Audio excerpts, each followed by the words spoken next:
আপনি জানেন কারা চিন্তা করে? যাদেরকে মহান আল্লাহ তাআলা চিন্তা করার শক্তি দিয়েছেন তারাই কেবল চিন্তা করে।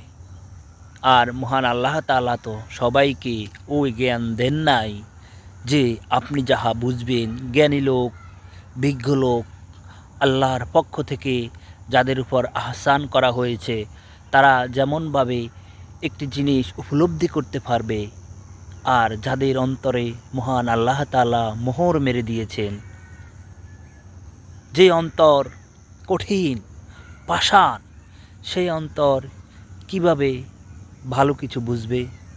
কেবল মহান আল্লাহ তাআলা যাদের উপর আহসান করবে, যাদেরকে মহান আল্লাহ তাআলা চিন্তা করার শক্তি দিয়েছেন, যাদেরকে মহান আল্লাহ তাআলা ওনার পক্ষ থেকে হেফাজত করেন।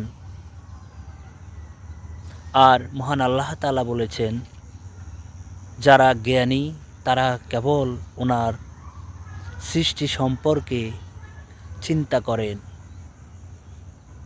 সত্যি কথা বলতে মহান আল্লাহ তাআলা সব মানুষকে সমানভাবে সৃষ্টি করেন নাই।